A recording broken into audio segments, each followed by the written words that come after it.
The league's 32 teams. No HBCU players were selected in 2024. No debates, no speculation, just the info you need. That's your KBLA Sports Minute. I'm Ray Richardson on KBLA Talk 1580.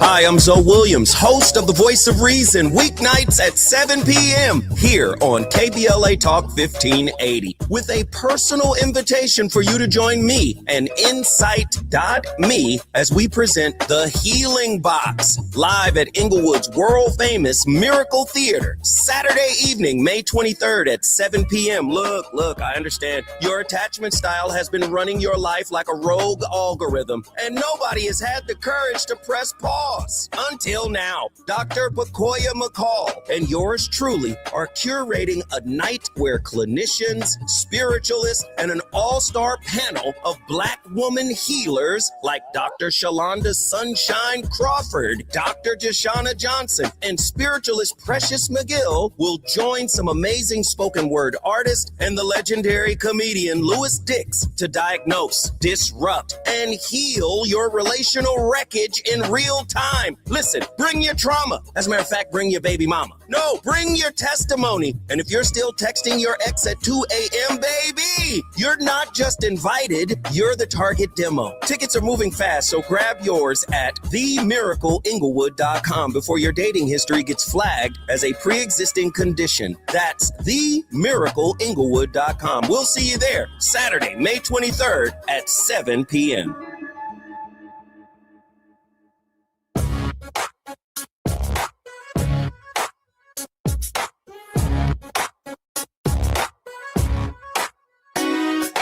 Jesse Jackson Jr. Show. The Jesse Jackson Jr. Show. The Jesse Jackson Jr. Show. The Jesse Jackson Jr. Show. Come on and talk with me. Come on and listen to me. Come on and talk with me. Come on and listen to me. KBLA Talk 1580. Download the app.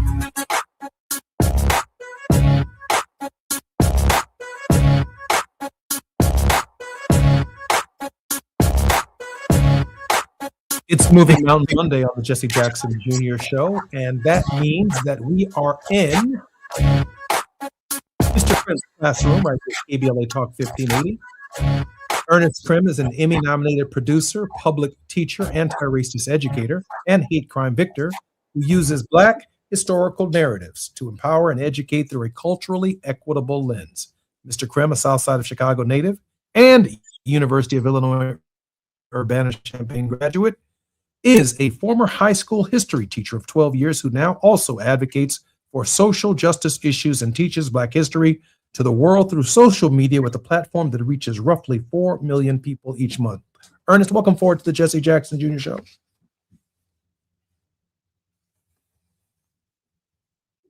Ernest, welcome forward to our show. And our very special guest also in this hour will be none other than Lisa Holder, who's the president of the Oakland, California-based Equal Justice Society, known for her groundbreaking appointment as a member of the California Reparations Task Force and more than 20 years of experience as a civil rights litigator and scholar. Lisa has made EJS a leader and premier coalition partner in the reparations movement in California and nationally. Under Ms. Holder's leadership, EJS continues to build its dynamic civil rights practice to dismantle discriminatory school discipline and the school-to-prison pipeline, create a just and equitable legal system, promote and protect Black women's health, and combat white supremacy and the extremist forces that threaten the multiracial democracy for which we all should strive. Time magazine selected her for its 2025 The Closers list of 25 Black leaders working to end inequality. Ms. Holder is a nationally recognized, award-winning trial attorney specializing in equal protection, education equity, employment discrimination, constitutional policing, and international human rights law. Lisa Holder is some kind of busy in the present environment. Lisa, welcome forward to the Jesse Jackson Jr. Show. Thank you, Jesse. It's great to be here. Great to see you, Ernest. Lisa, we're honored to have you. Ernest, welcome to the show, Ernest. I already did your introduction at the outset. Ernest, there is so much space to cover on this question of inequality and disparities with Lisa. I'd like you to help frame our conversation in the first segment of our show.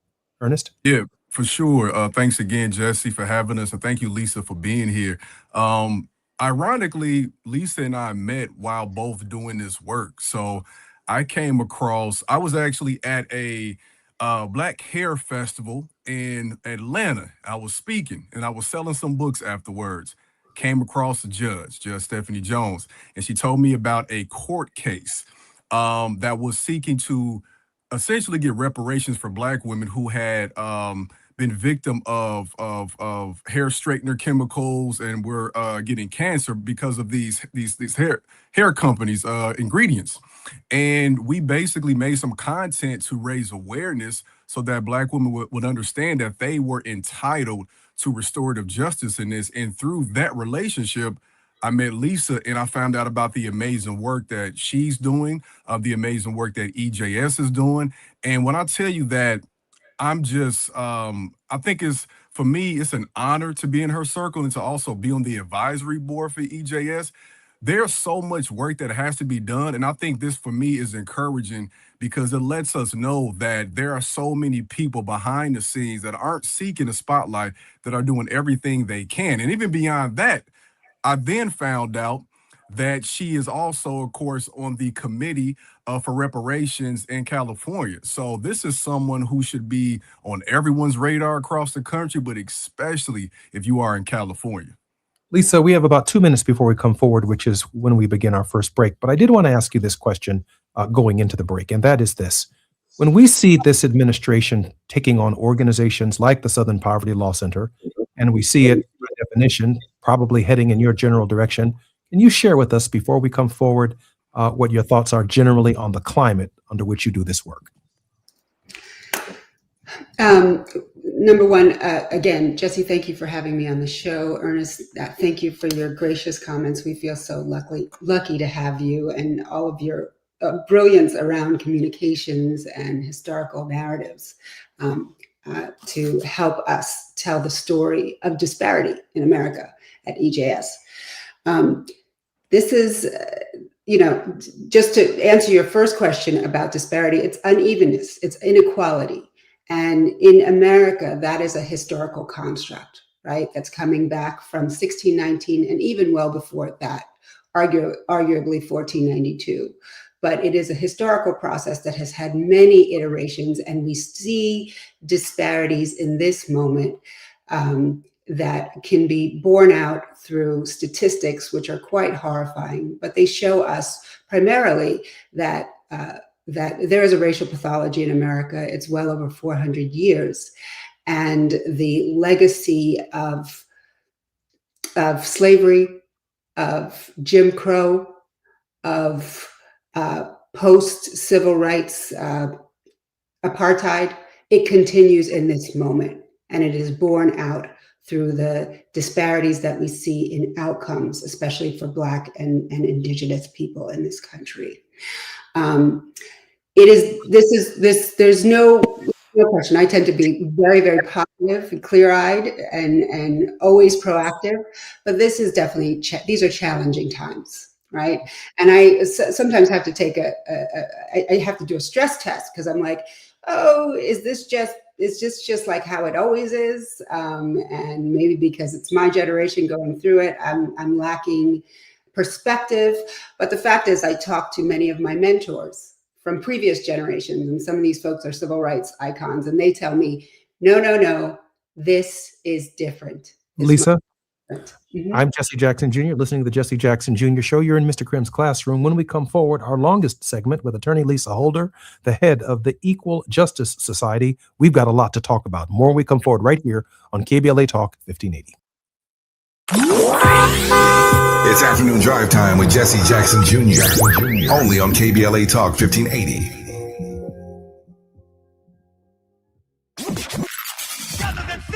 In a world full of noise, one station keeps it real. KBLA Talk 1580, where the conversation goes deeper, the voices sound like yours, and the issues that matter most to our community take center stage. Progressive, powerful, unapologetically us.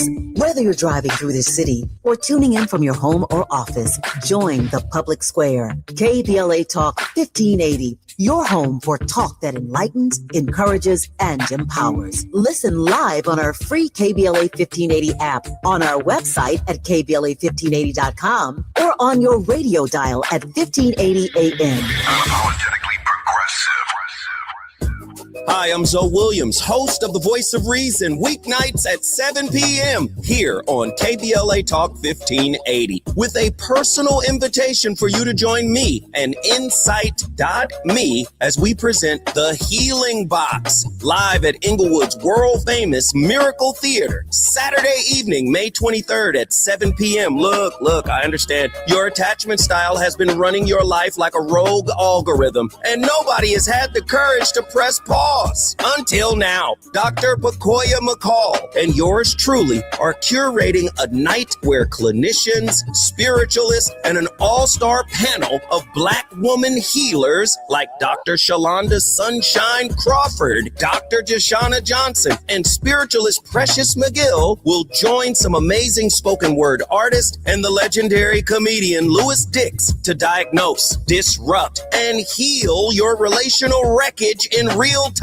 Listen, bring your trauma. As a matter of fact, bring your baby mama. No, bring your testimony. And if you're still texting your ex at 2 a.m., baby, you're not just invited, you're the target demo. Tickets are moving fast, so grab yours at themiracleinglewood.com before your dating history gets flagged as a pre-existing condition. That's themiracleinglewood.com. We'll see you there Saturday, May 23rd at 7 p.m.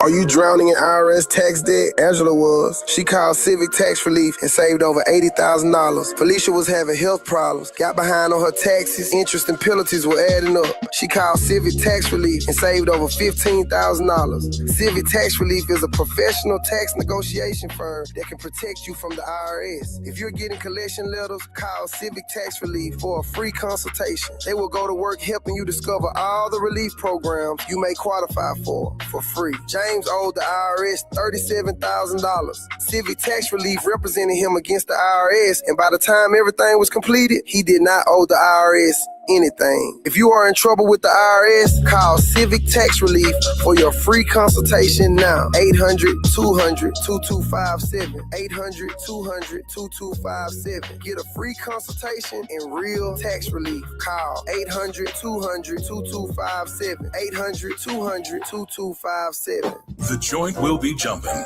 Ebony Repertory Theater, in association with Big Street Films, brings you one of the most beloved musicals of all time. Tony Award winner, Ain't Misbehavin'. The soulful, swinging celebration of the music of Fats Waller. From the rollicking to the romantic, this show is pure magic, full of the songs that defined an era and the voices that'll make you forget everything else for a night. Foot-stomping, heart-stirring, unforgettable. Don't miss Ain't Misbehavin' at the Nate Holden Performing Arts Center, starring Lettucey, directed by Ren T. Brown. This is the night out you've been waiting for. Tickets are going fast, so don't wait. Grab yours now at ebonyrep.org or call the box office today at 323-964-9766. Ebony Repertory Theater, bringing the culture, keeping the legacy alive. Ain't Misbehavin' runs May 21st through June 8th at the Nate Holden Performing Arts Center. Get your tickets now. Now back to more of Jesse Jackson Jr. on KBLA Talk 1580. The Jesse Jackson Jr. Show. The Jesse Jackson Jr. Show. The Jesse Jackson Jr. Show. The Jesse Jackson Jr. Show. King Folly drops the beat. Come on and talk with me. Come on and listen to me. Come on and talk with me. Come on and listen to me. KBLA Talk 1580. Download the app. I'm Jesse Jackson Jr. Welcome forward to the Jesse Jackson Jr. Show on KBLA Talk 1580. This is Moving Mountain Mondays with our very regular contributor and very special guest, Lisa Holder, the president of the Equal Justice Society, is joining us today. Lisa, just before the break, you were sharing some historical context for the disparities work that is becoming more and more pronounced every single day. Can you share more about that engagement and why the work that you are doing, that Ernest is doing, is so critical and so important at this hour? Yeah. So what I was sharing, number one, is that if people are feeling overwhelmed in this moment, it's normal, because this moment is not normal. And when you look at this moment from a historical lens, it does stand out as especially virile and dangerous and hostile, especially for people who do the kind of equality work and equal opportunity work that all of us do. But, you know, one of the things that we do at EJS is we work with social scientists, right? And we look at data. And data is it's just really sort of a critical lens to do these types of analyses within a historical framework, right? And what we look at is disparity data. So we look at, you know, how do people of color, women of color, Black women, Indigenous women, et cetera, Latinas, how are things shaking out in healthcare, in housing, in the criminal justice system, criminal legal system, in education? How are things shaking out for people of different races, of different genders, and especially marginalized people? And the social science continues to show us dramatic disparities. So, for instance, in healthcare, in a place like San Francisco, Black infant mortality is off the charts. I mean, it's the type of infant mortality that we were seeing in the 1800s. It's the type of infant mortality that you are seeing in nations that have been historically colonized and brutalized globally, like Haiti, right? So for instance, in San Francisco, probably one of the wealthiest cities in the world, Black infants are 6 times more likely to die in their first year than their white infant counterparts. We know the horrific statistic that in our healthcare system, Black birthing mothers are 3 times more likely to die, regardless of their education level, than their white counterparts. I'm going to stick with healthcare right now because I think healthcare is a critical metric for understanding a lack of equal opportunity. We look at what are our medical providers learning, right, in their institutions of higher education, and we know that we know that medical students, 60% of medical students believe that Black people feel less pain, and they feel pain differently. Essentially, that they feel no pain. We know that 25% of attending physicians also believe that Black people feel less pain. This has no basis in science, right? This is part of the implicit bias that we absorb every single day of our lives, but it has practical impact, right? So we know, for instance, that Black children coming into emergency rooms with appendicitis and feeling a great deal of pain are 6 times less likely than white children to receive opioids for their pain, right? So these ideas actually have a very, very practical and dangerous and painful impact on Black and brown and marginalized people in our healthcare system, right? And these ideas are grounded in historical lies that were created and generated to uphold economic systems that really were about extracting and really just annihilating people of color in order to maintain a capitalist society, and a society where one group receives an outsized number of privilege, so that many other groups have to carry that burden of carrying their outsized privilege. You know, when I was Ernest, when I was in Congress, I served on the Labor, Health, and Human Services Subcommittee on Appropriations, and I had followed the late Congressman Louis Stokes, who was the first African American to serve on the committee. And just before he left Congress, we spent a considerable amount of time talking.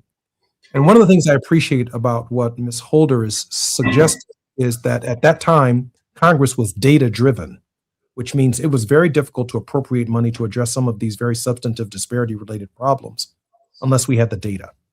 So I put in a labor HHS and appropriations bill a study that manifested itself in the form of a multi-page volume known as Unequal Treatment, Confronting Racial and Ethnic Health Disparities in Health.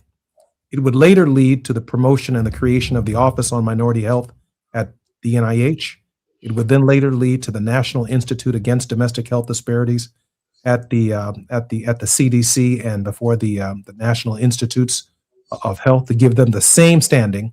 And one of their recommendations, Attorney Holder, was that we needed to create more Black doctors because Black doctors ended up in Black communities, more Black female doctors because Black women and white women tend to go to doctors that look like them. So on the question of maternal care, we needed to create more African American women in the profession, Hispanic women, et cetera, and beyond.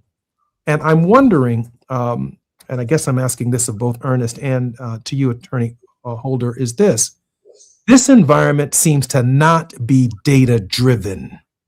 And as African Americans who served in these legislative bodies, not only Congress, but at the state level, we've had to be specific in our request by providing them with good science in order to advance the legitimate gap closing measures necessary so that our people can live longer. Ernest? Yeah, I think this is a great time to even, when we're talking to different communities, especially for me talking to the youth and educators, to further illuminate the fact that these disparities have always existed between various presidencies, and to shine light on the fact that more needs to be done. And to you all's point, more needs to be studied, not so that we can, to us, prove it, because we know what it is, but it's to prove to other people why these things are the way they are. One of my things when I speak to people is I have to let them know, especially for educators, that when you look in any school district and you'll see, especially when Black children are the minority, of course there's like an achievement disparity, right? And oftentimes we have to be honest. There are educators who come into the classroom with our kids and they will assume that those education disparities are a default. They will assume that that is a byproduct of how our kids are, or what they can't do, as opposed to a result of an intentional system that has been set up to lead to this result, So these studies can then provide context. That's one of my biggest things with the work that Lisa and EJS is doing. It's providing historical context for why these disparities are the way they are, so that we can have the appropriate resources to help repair it. One of the issues we find in this era, though, the last couple of years, or year and a half, is that information and that data will be hidden so that you can't address it appropriately. And I think that on a grassroots level, as an educator, what I understand is it's not just a top-down approach where we're changing the health data. Or I was watching an interview today and how they changed the My Plate to an inverted pyramid to help promote eating more like meat products and saturated fat. This is something that's also in the classrooms, because if we can keep our kids in the dark when they start taking social science classes in depth in 4th, 5th, 6th grade, then by the time they are of age to vote appropriately and agitate and demand things, they will have been in the dark through those 12 years of schooling, where they will just willingly accept what we have now. But when you get this at a foundational level, I'll give you one quick example before I stop right here. Last week, I think it was April 20th, at least late April, Barbara Johns in 1951, it was the anniversary of when she planned a walkout in Virginia in the 1951, demanding equitable schools at the age of 16. Now, when you think about what our kids are doing today, they're walking out, they're playing protests this Friday for, in the Chicago area and across the country, May Day for the labor rights movement and things like that. When they are able to see that kids were doing this, like Claudette Colvin in the 50s, Barbara Johns in 1951, and so on and so forth, they are inspired to understand that they can too. And to our point about representation, Barbara Johns said that when she brought it to a teacher one time, a Black teacher in these segregated schools that lacked resources but had valuable human capital and resources, that teacher told her, do something about it then. And that stuck with her until she planned it. And that's what we, on the back end, that's what we're doing to illuminate these things, because we understand that one piece of information can change the trajectory of somebody's life. Ernest, when I think about that statistic that, and I hope I wrote this down right, she said, Lisa said that Black children are 6 times more likely in San Francisco to die in the first year of life than white women or their white counterparts. That's true in Los Angeles. That's true in Chicago. That's true in New York. That's true in Atlanta. That's true in any jurisdiction within the United States. And I just don't know, Lisa, how do you coordinate that in an environment against the backdrop of the history that you laid out from 1619 to the present, without a strong central government, without Black folk in Congress, without strong voices demanding that the government coordinate much of what you're arguing for on a national level? Lisa, we have about 2 minutes before we come forward. Yeah, one of the important things to recognize is that, just to be frank, white predominance is the point, right, of everything that's happening with these apex predators on top. And one of the things that they want to eliminate altogether is the collection of data. They're doing this subtly, iteratively, but when many of these executive orders and regressive laws that they are pushing to pass, they always have a line item about eliminating data collection, right? And that is one of the reasons why data is sort of like something that they want to destroy, is because they know that since this nation committed to a multiracial inclusive democracy after Brown v. Board of Education, right? It was the first time that we lived in a democracy, was after the Civil Rights Act and after Brown passed. That's when we really started aggressively collecting data and using data to inform policy, right? And you can't. We are a nation that has a mythology, right? That props up ideas about who is worthwhile and who is deserving, right? But that is completely mythological. It has no grounding in science or in fact. And it's data that can really push back on that racial pathology. I'm Jesse Jackson Jr. I'm Jesse Jackson. I'm sorry, Lisa. We're going to come back to 2 more 10-minute segments, and we're going to let you have it on the data. I'm Jesse Jackson. You're listening to the Jesse Jackson Jr. Show on KBLA Talk 1580. This is Mr. Krem's Classroom. More on KBLA Talk 1580 when we come forward. It's afternoon drive time with Jesse Jackson Jr. Only on KBLA Talk 1580.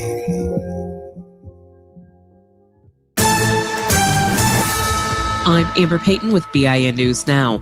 Black House Minority Leader Hakeem Jeffries is condemning political violence after a shooting outside of the White House Correspondents' Dinner. But it's important for us to agree to strongly disagree without being disagreeable with each other. Speaking on Fox News Sunday, Jeffries said violence is never the answer. Authorities say a man armed with guns and knives tried to breach a Secret Service checkpoint before being taken into custody.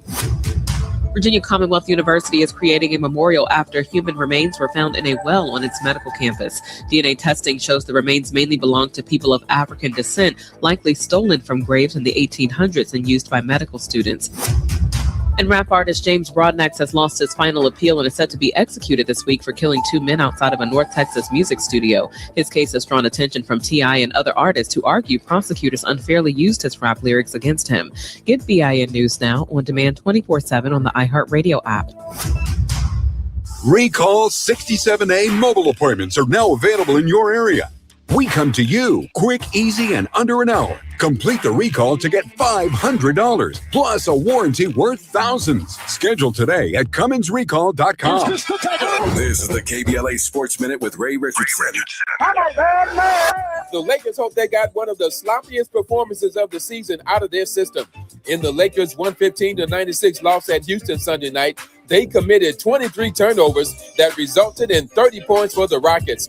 8 of those turnovers came from LeBron, who made only 2 of 9 shots in the entire game. The Lakers also missed 17 three-pointers. Things were so out of whack for the Lakers that center DeAndre Ayton led them in scoring with 19 points, and he only played 2.5 quarters. Ayton was ejected in the third quarter for a flagrant foul. The Lakers lead the series 3-1. Game 5 in the best of 7 is Wednesday night at Crypto.com. For the second time in 3 years, no HBCU players were chosen in the NFL draft. The 3-day 2026 draft ended Saturday for the league's 32 teams.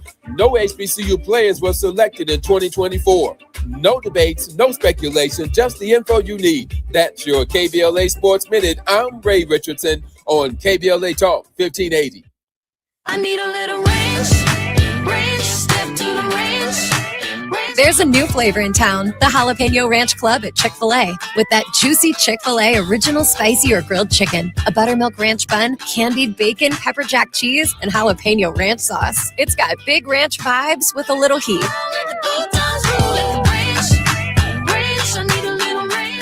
Chick-fil-A's new Jalapeno Ranch Club, available for a limited time only. Order ahead on the Chick-fil-A app.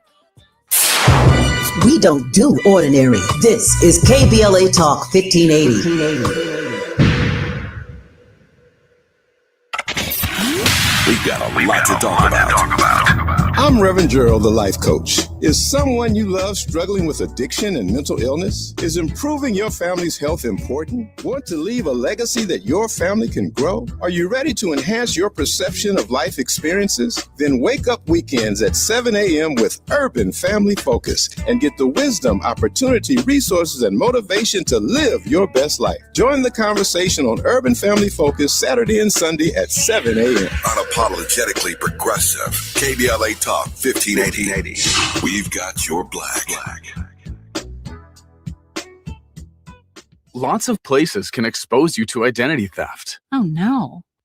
That's why LifeLock monitors hundreds of millions of data points a second for threats to your identity, which is way more than anyone can do on their own. If we find anything suspicious, like new loans or changes to your financial accounts, we alert you right away, all through text, phone, email, or the LifeLock app.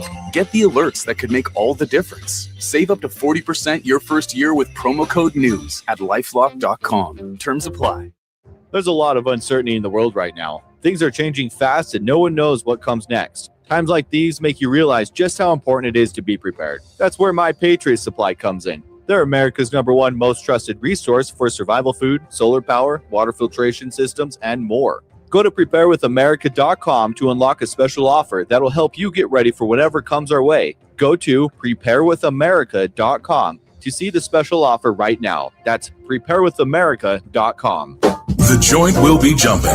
Ebony Repertory Theater, in association with Fig Street Films, brings you one of the most beloved musicals of all time. Tony Award winner, Ain't Misbehavin'. The soulful, swinging celebration of the music of Fats Waller.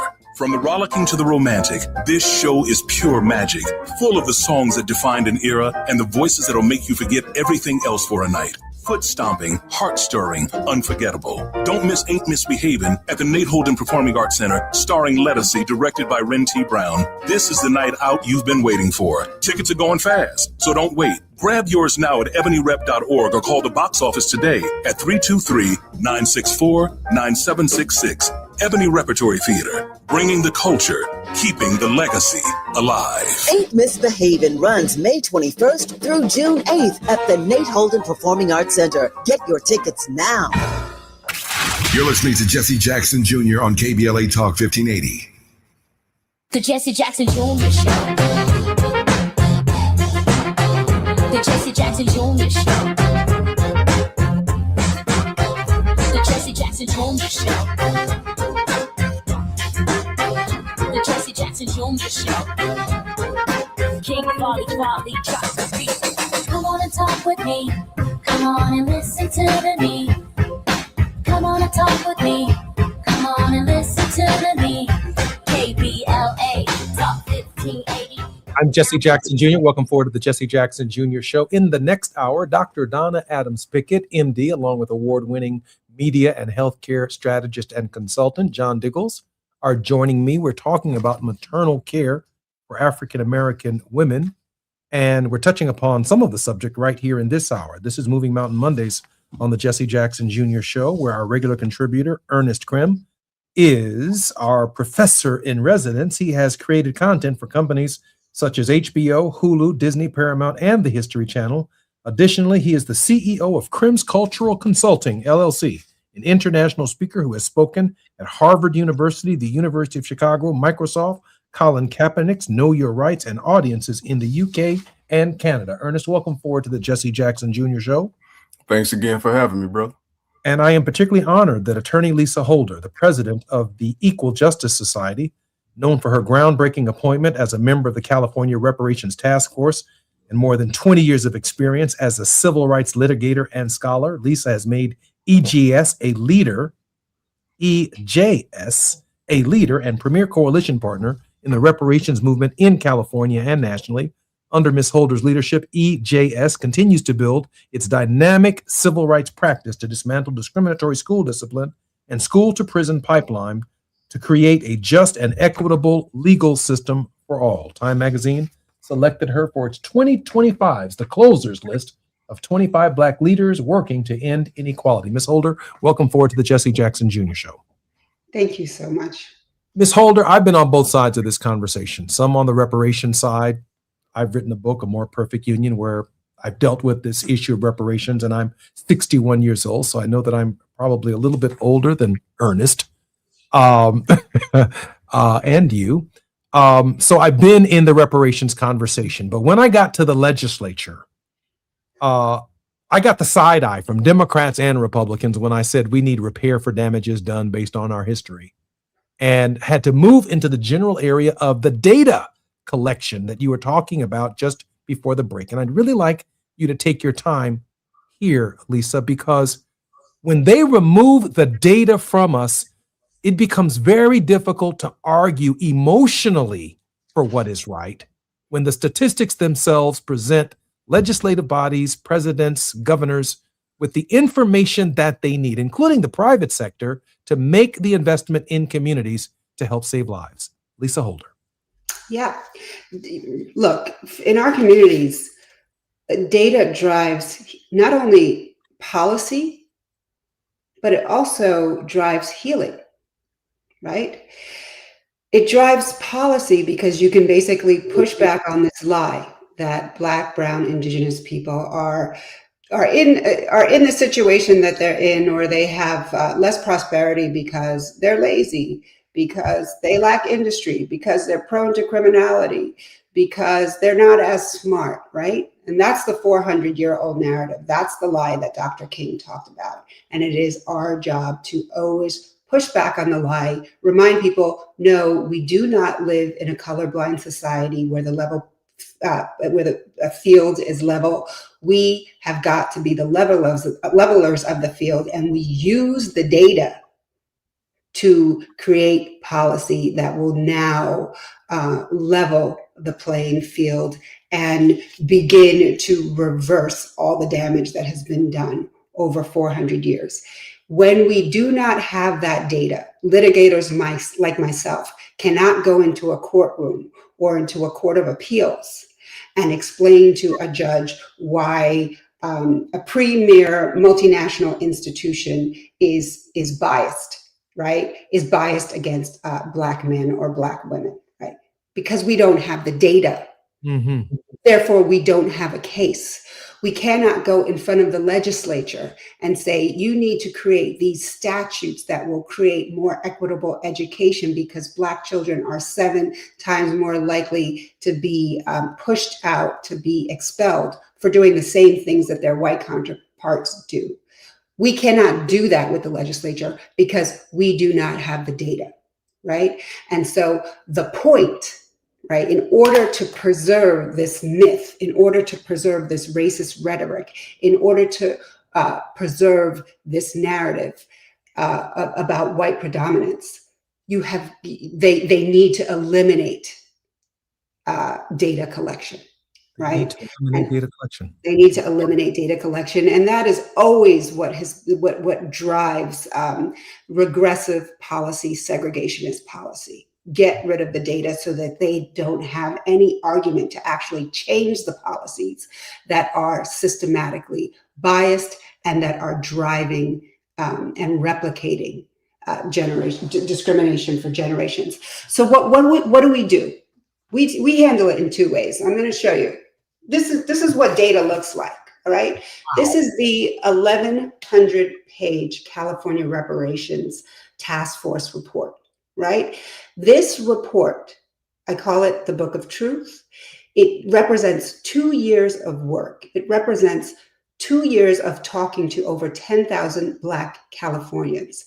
It represents 2 years of going all over the state and bringing in social scientists and experts on every walk of life in social science to talk about the data that underlies discrimination in America and particularly in California. We spoke to over 100 experts from all over the world. These are experts who talk about finance, mortgage, lending, experts who talk about education inequity, experts who talk about criminal legal system inequality, experts who talk about healthcare inequities and housing inequities. So 100 social scientists agree that this, based on the data, this is what we are seeing is systemic inequality, is historic inequality. It has nothing to do with the personal pathology of an individual or of one community. This is something that is intentional, and these are about systems that purposely replicate inequality so that the few can have so much more than the many. Right.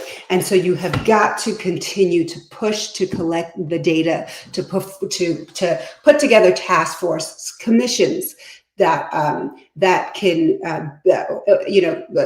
academics writing white papers that we can continue to show to policymakers, that we can continue to show to judges, to show that these disparities are historic, they are being replicated intentionally, and that they are systemic, and that the disparity is institutional. And we must change the institutions and start to center the people who have been purposely marginalized within these institutions in order to level the playing field. The last thing that I'm going to say is that policy is critically important, litigation is critically important, but what I'm talking about here is a narrative.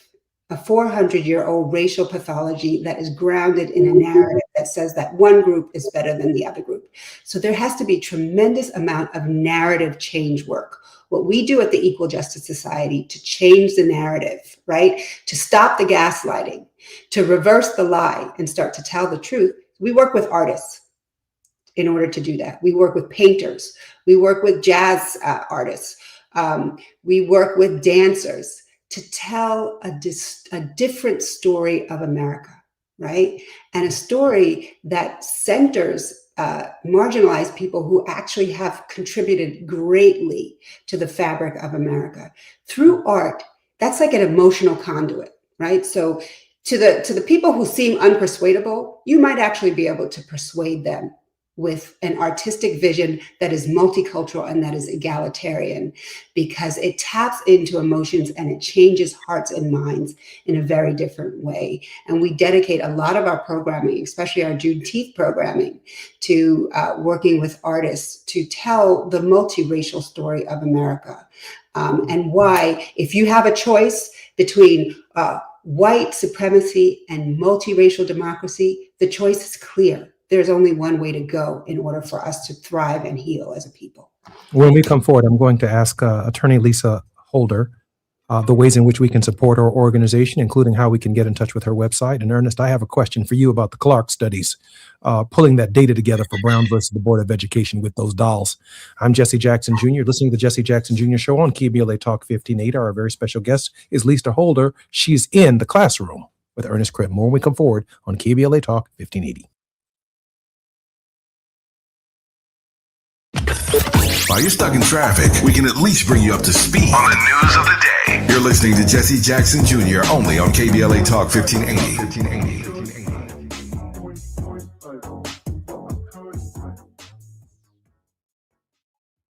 You better work. She's rooted in culture and rising in power. Los Angeles City Council member Karen D. Price Jr. invites you to the District 9 Women's Leadership Summit, a powerful gathering celebrating the women who shape our communities. Join us Sunday, May 3rd from 1 to 6 p.m. Registration is open now, but space is limited. District 9 residents receive special priority. This event is free. Call 323-846-2651 to reserve your spot. That's 323-846-2651. Be rooted, be powerful, be there. Getting around LA doesn't have to cost a lot. Metro has fares that fit every budget. 20 free rides for qualified riders through the Life Fare program. Free passes for students with GoPass and affordable options for everyone in between. Wherever you're going, Metro's got you covered. Visit metro.net/fare programs.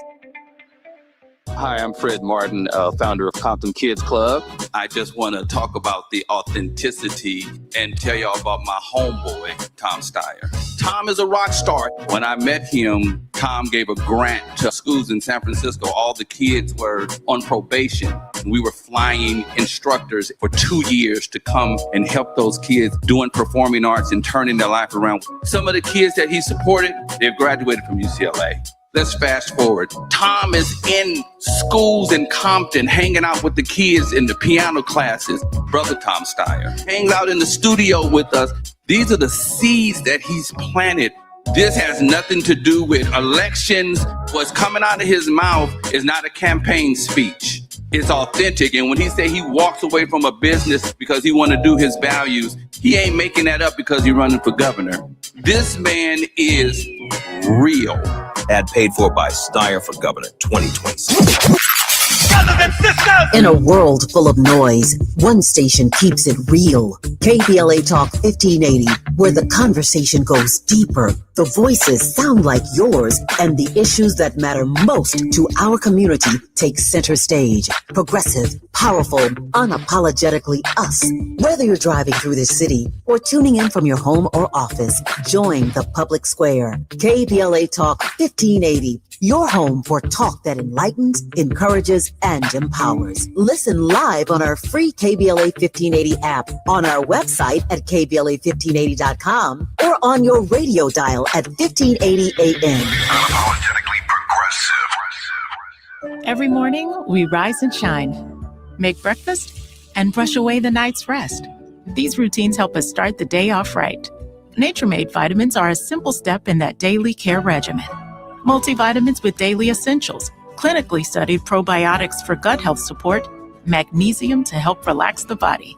Nature-Made is made to care for you every day. These statements have not been evaluated by the Food and Drug Administration. These products are not intended to diagnose, treat, cure, or prevent any disease. KBLA Talk 1580. We've got a lot to talk about. KBLA Talk 1580, connecting you with services and solutions. The BLM Center for Black Power is a hub for Black activism in the city of Los Angeles, a standalone nonprofit affiliated with Black Lives Matter LA. The venue is home to live events, meetings, and organizing drives for Black-led community-based organizations. It is also the base of operations for Black Lives Matter LA. Built on what used to be a nuisance property owned by an arms dealer, the BLM Center for Black Power is in the heart of Leimert Park and has opened its doors to everything from youth organizers to toy drives to film screenings and community town hall meetings. To make a donation or make a request, please visit blmla.org. That's blmla.org. This is a community call to action from KBLA Talk 1580.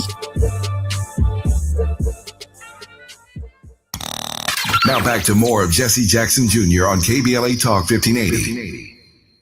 The Jesse Jackson Jr. Show. The Jesse Jackson Jr. Show. The Jesse Jackson Jr. Show. The Jesse Jackson Jr. Show. King Quality drops the beat. Come on and talk with me. Come on and listen to the me. Come on and talk with me. Come on and listen to the me. KBLA Talk 1580. Download the app.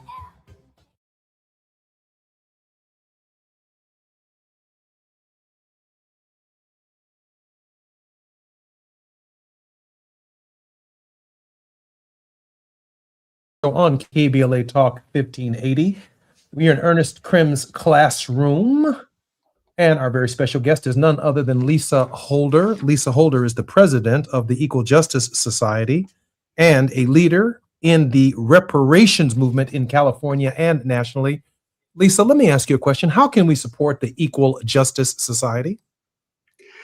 It's funny you use the term reparations, harm repair.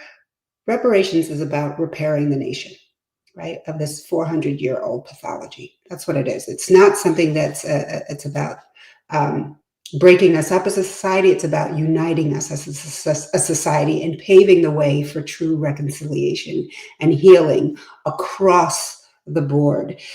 Equal Justice Societies is one of the few organizations doing that work, but we also do so much other work. We do in the courtroom. It's because of the Equal Justice Society and the litigation that we did that we were able to eliminate the use of the SAT and the ACT in all public colleges in the state of California. And that had reverberations across the country.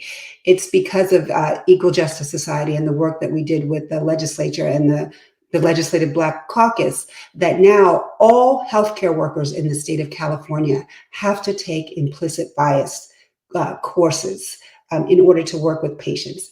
All judges in the state of California have to take implicit bias courses in order to continue to do their work. So these are the types of incredibly impactful cases that we're taking on and doing things that everyone says you cannot accomplish, and we do it. So you can support organizations like the Equal Justice Society by volunteering and by making donations, right?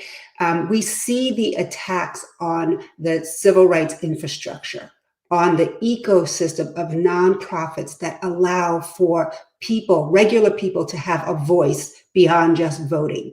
Right? We are a critical part of that infrastructure. You can donate to us at equaljusticesociety.org. And you can write to me at lholder@equaljusticesociety.org. Love to continue the conversation with your audience. And just remind you, every dollar counts, right? We are your voice. We make sure that your voice is getting to the lawmakers, whether it's judges or whether it is policymakers in our state Congress or in our federal government. So if you want your voice to be heard, use that dollar to amplify your voice, because that's directly what it's going to, equaljusticesociety.org. And I thank you both so much. And Ernest, just so proud to be working with you and so proud of the work that you're doing. Lisa, we are so proud of you and so grateful for your work. Ernest, I want to make sure that everyone has that website one more time. Lisa, give us that website and where we can contribute financially to your cause and to our cause, which is through you. Go ahead, Lisa. It's equaljusticesociety.org. And visit our website so you can find out about some of the groundbreaking cases that we're doing, especially with respect to Black women's health and eliminating these toxic hair chemicals that are being dumped into our communities that are further colonizing Black women's bodies. We're using litigation to eliminate these toxins from coming into our bodies. Ernest, we didn't in 1954 just show up saying that we need to desegregate schools. We had data.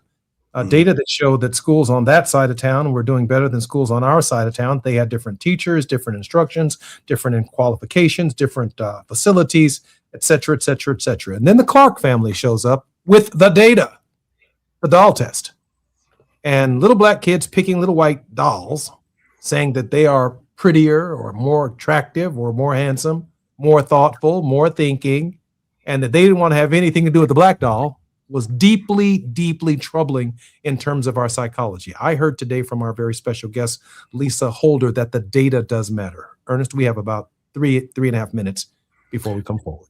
Yes, indeed. I want to remind people just how important it is to contribute to organizations like this. And this is not something that we have to look at as if it's one person doing it.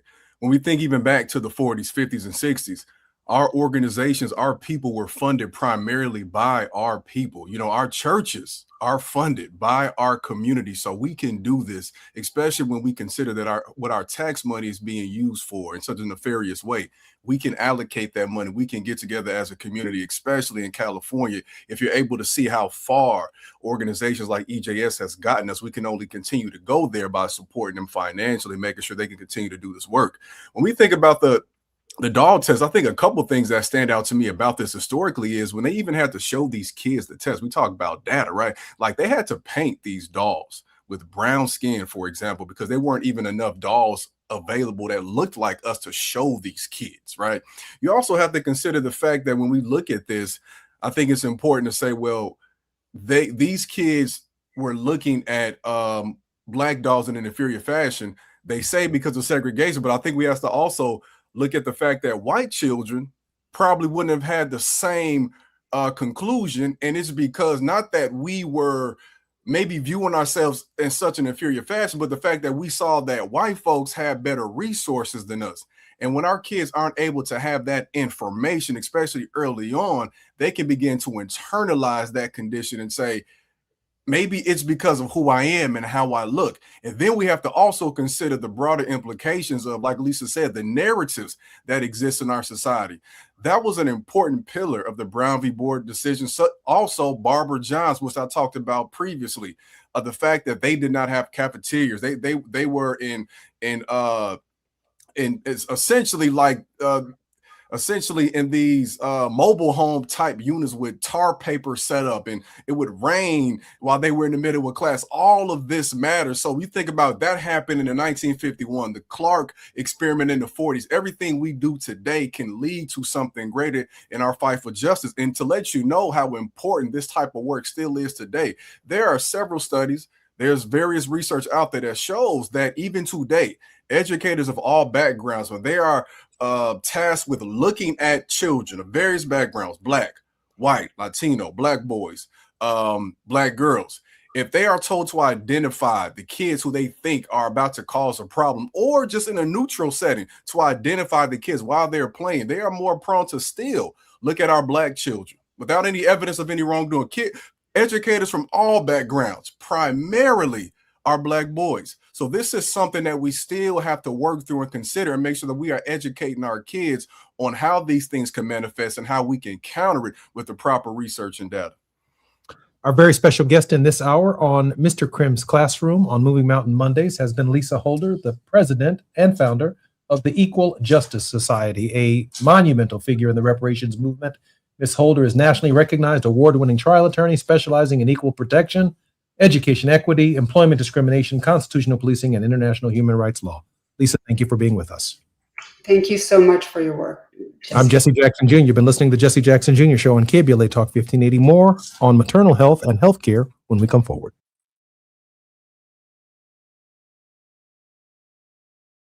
KBLA 1580 Santa Monica. I'm Amber Payton with BIN News Now. Black House Minority Leader Hakeem Jeffries is condemning political violence after a shooting outside of the White House Correspondents' Dinner. But it's important for us to agree to strongly disagree without being disagreeable with each other. Speaking on Fox News Sunday, Jeffries said violence is never the answer. Authorities say a man armed with guns and knives tried to breach a Secret Service checkpoint before being taken into custody. Virginia Commonwealth University is creating a memorial after human remains were found in a well on its medical campus. DNA testing shows the remains mainly belong to people of African descent, likely stolen from graves in the 1800s and used by medical students. And rap artist James Broadnax has lost his final appeal and is set to be executed this week for killing two men outside of a North Texas music studio. His case has drawn attention from T.I. and other artists who argue prosecutors unfairly used his rap lyrics against him. Get BIN News Now on demand 24/7 on the iHeartRadio app. Recall 67A mobile appointments are now available in your area. We come to you quick, easy, and under an hour. Complete the recall to get $500 plus a warranty worth thousands. Schedule today at CumminsRecall.com. This is the KBLA Sports Minute with Ray Richardson. The lingering frustration for the Lakers after their loss to Houston Sunday is that the Rockets did not have Kevin Durant. Durant, number 5 on the NBA all-time scoring list, missed Game 4 with a bone bruise in his left ankle. The Rockets had no trouble handling the Lakers without Durant. All 5 starters scored in double figures. The 37-year-old Durant has missed 3 of the 4 games in this series. Even though no HBCU players were selected in the 2026 NFL Draft, 4 players from HBCU programs have been signed as free agents to try out for a team. 2 of the players are from Jackson State, wide receiver Jalen Dupree and defensive tackle Jeremiah Williams. Dupree was signed by Cleveland. Williams was signed by Minnesota. Eric Hunter, a linebacker from Morgan State, was signed by Detroit. And Jalen Shelton, a cornerback from Prairie View A&M, was signed by Atlanta. No debates, no speculation, just the info you need. That's your KBLA Sports Minute. I'm Ray Richardson on KBLA Talk 1580.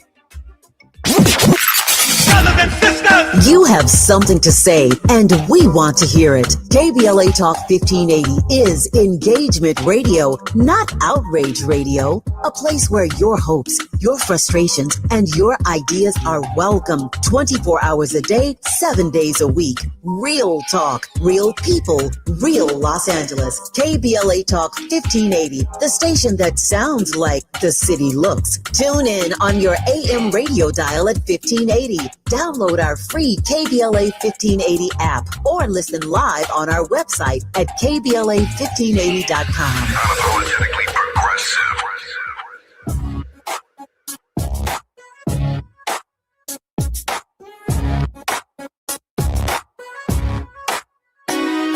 The Jesse Jackson Jr. Show. Oh, oh, oh, oh, the Jesse Jackson Jr. Show.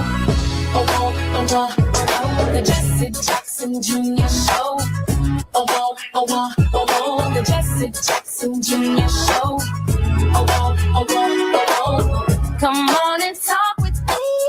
Come on and listen to me. Come on and talk with me. Come on and listen to me.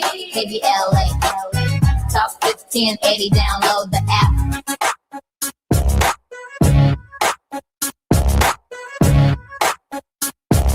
I'm Jesse Jackson Jr. Welcome forward to the Jesse Jackson Jr. Show on KBLA Talk 1580. Our guests in this hour include John Diggles, who has trailblazed notable firsts while serving as a catalyst for growth, change, and reinvention. Recognized for superior achievement in reputation management, Mr. Diggles advises business, faith, and political leaders and brings expertise in comeback, turnaround, and reinvention. John is the founder and CEO of Ascent Strategy Group, the first agency built to power healthcare's digital transformation. The agency's immediate impact generated Innovator of the Year recognition for John and Modern Healthcare's Best in Business Award for healthcare marketing and public relations. An alum of Edelman and MWW, Mr. Diggle's guided renowned brands, created the premier health and wellness practice in public relations and built an agency home for the world's biggest brands in sports nutrition, wellness, plant protein, joint health, and medical technology. John, welcome forward to the Jesse Jackson Jr. Show. Jesse, happy Moving Mountains Monday, and thank you for the great introduction. Hey, that's exactly what it is. You know, in a few moments, Dr. Donna Adams-Pickett, board-certified OBGYN, is going to be joining us, and she's going to break down for us what women actually need to know right now.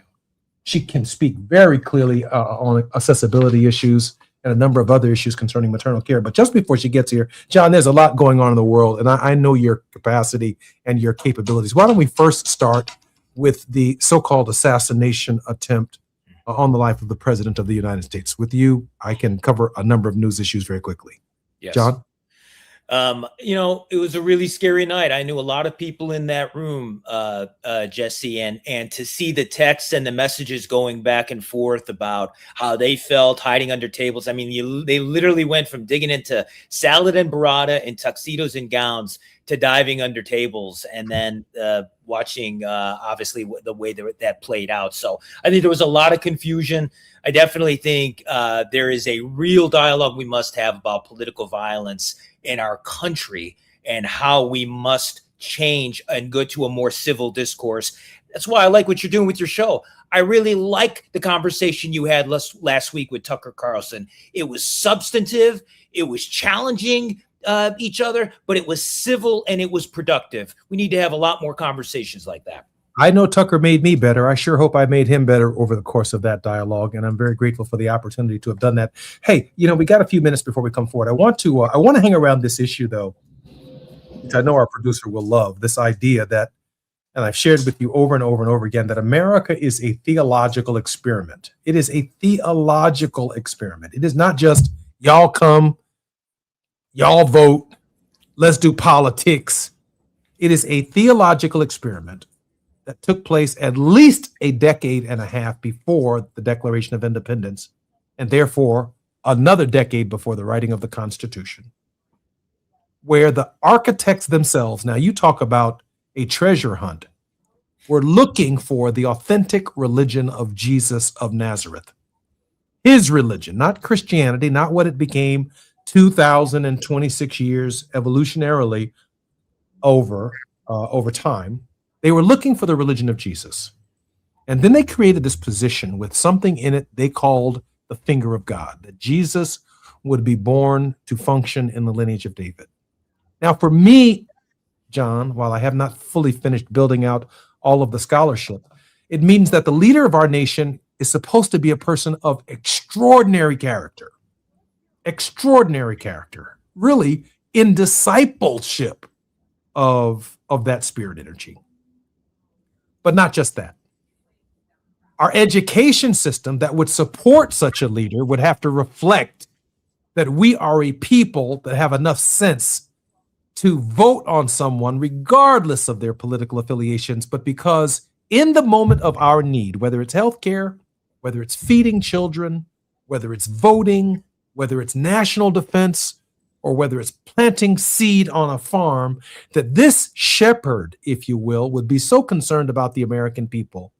And what I heard today from Carolyn Levitt and even from the president, pointing fingers at Democrats and the other political party, seems to just be miles and miles away from where the architects of our country would have had us in 2026 when they were reflecting upon the country to be in 1776. John? Yes.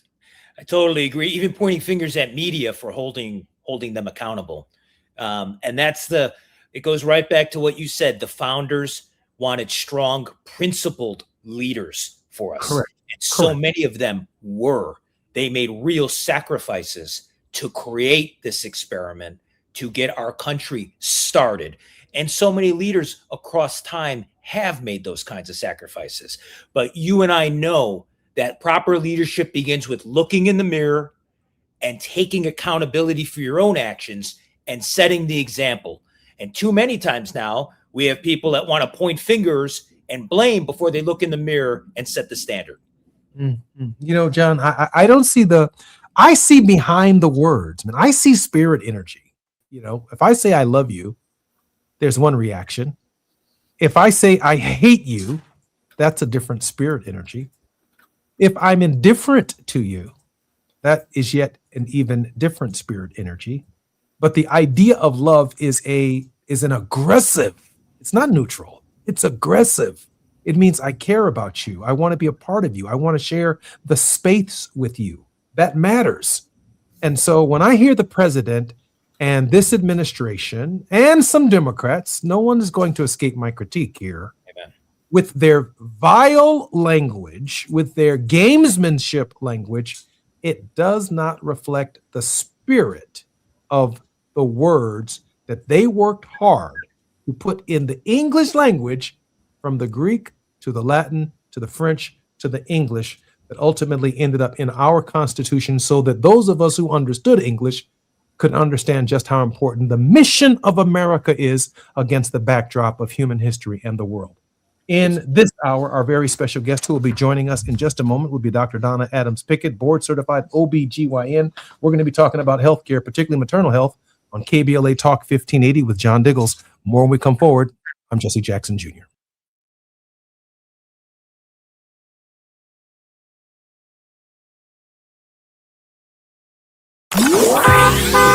It's afternoon drive time with Jesse Jackson Jr. Only on KBLA Talk 1580. Hi, I'm Zoe Williams, host of The Voice of Reason, weeknights at 7 p.m. here on KBLA Talk 1580, with a personal invitation for you to join me and Insight.me as we present The Healing Box, live at Inglewood's world-famous Miracle Theater, Saturday evening, May 23rd at 7 p.m. Look, I understand your attachment style has been running your life like a rogue algorithm, and nobody has had the courage to press pause. Until now, Dr. Pacoya McCall and yours truly are curating a night where clinicians, spiritualists, and an all-star panel of Black woman healers like Dr. Shalonda Sunshine Crawford, Dr. Jashana Johnson, and spiritualist Precious McGill will join some amazing spoken word artists and the legendary comedian Louis Dix to diagnose, disrupt, and heal your relational wreckage in real time. Listen, bring your trauma. As a matter of fact, bring your baby mama. No, bring your testimony. And if you're still texting your ex at 2 a.m., baby, you're not just invited, you're the target demo. Tickets are moving fast, so grab yours at themiracleinglewood.com before your dating history gets flagged as a pre-existing condition. That's themiracleinglewood.com. We'll see you there Saturday, May 23rd at 7 p.m. Are you drowning in IRS tax debt? Angela was. She called Civic Tax Relief and saved over $80,000. Felicia was having health problems, got behind on her taxes, interest and penalties were adding up. She called Civic Tax Relief and saved over $15,000. Civic Tax Relief is a professional tax negotiation firm that can protect you from the IRS. If you're getting collection letters, call Civic Tax Relief for a free consultation. They will go to work helping you discover all the relief programs you may qualify for free. James owed the IRS $37,000. Civic Tax Relief represented him against the IRS, and by the time everything was completed, he did not owe the IRS anything. If you are in trouble with the IRS, call Civic Tax Relief for your free consultation now. 800-200-2257. 800-200-2257. Get a free consultation and real tax relief. Call 800-200-2257. 800-200-2257.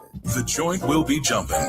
Ebony Repertory Theater, in association with Fig Street Films, brings you one of the most beloved musicals of all time. Tony Award winner, Ain't Misbehavin'. The soulful, swinging celebration of the music of Fats Waller. From the rollicking to the romantic, this show is pure magic, full of the songs that defined an era and the voices that'll make you forget everything else for a night.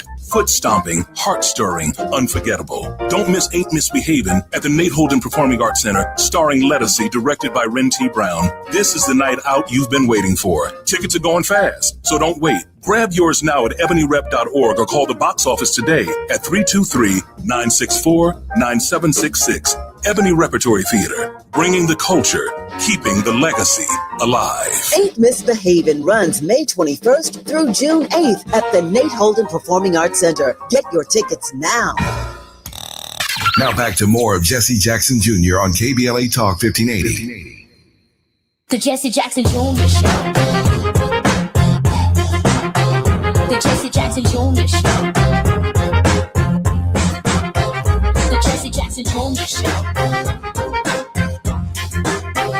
The Jesse Jackson Jr. Show. King Volley, drop the beat. Come on and talk with me. Come on and listen to me. Come on and talk with me. Come on and listen to me. KBLA Talk 1580. Download the app. I'm Jesse Jackson Jr. Welcome forward to the Jesse Jackson Jr. Show on KBLA Talk 1580. In this hour, Dr. Donna Adams Pickett, who is a board-certified OBGYN, is going to break down for us what women actually need to know right now. She can speak clearly about accessibility.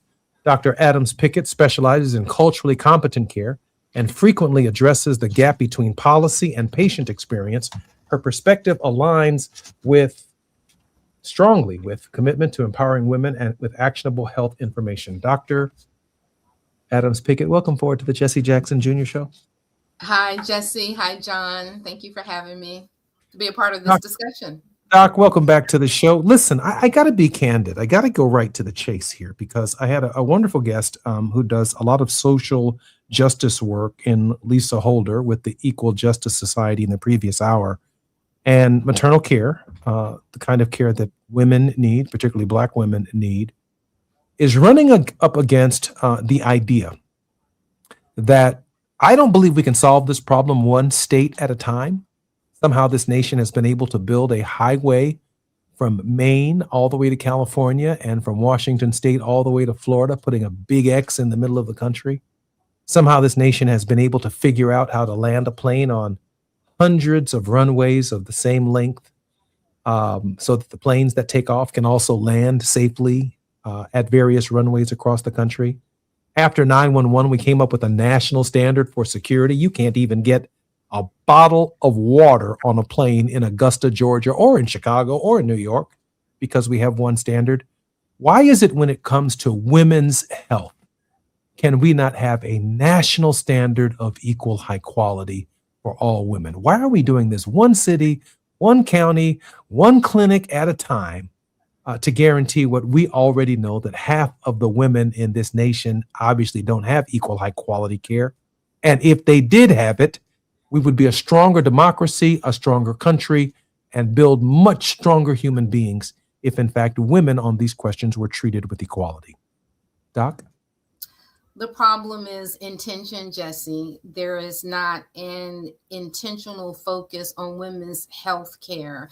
The pro-life movement is really pro-birth because many of the things that we have in place in other countries, like prolonged postpartum care, national free maternal health care, maternal health access in practically every county, is not present in the United States.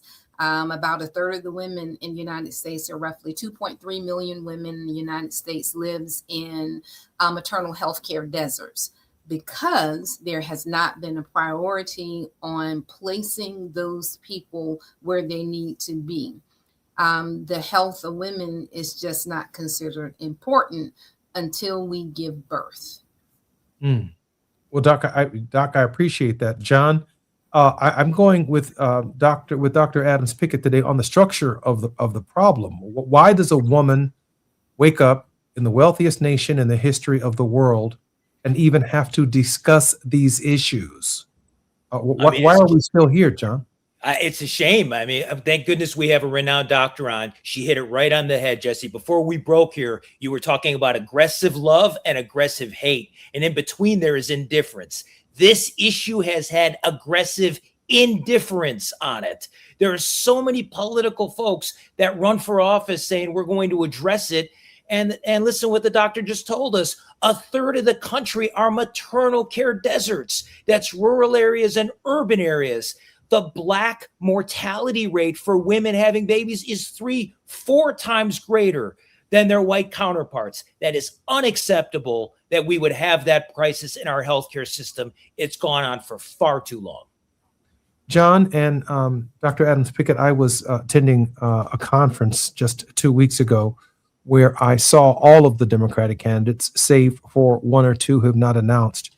And upon reflection, I don't think a single candidate raised the question of maternal care as central to their platform. Now, we know that the present occupant of the White House hasn't expressed any interest in the subject matter or doesn't even have the intellectual capacity or the empathetic bone in his body to even give a concern about anybody other than himself.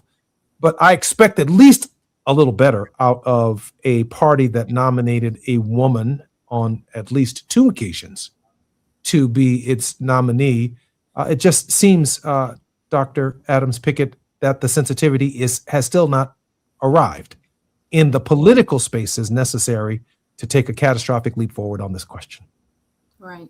One of the things that I always tell my communities when I speak with them, we need to let go of the idea that help is on the way.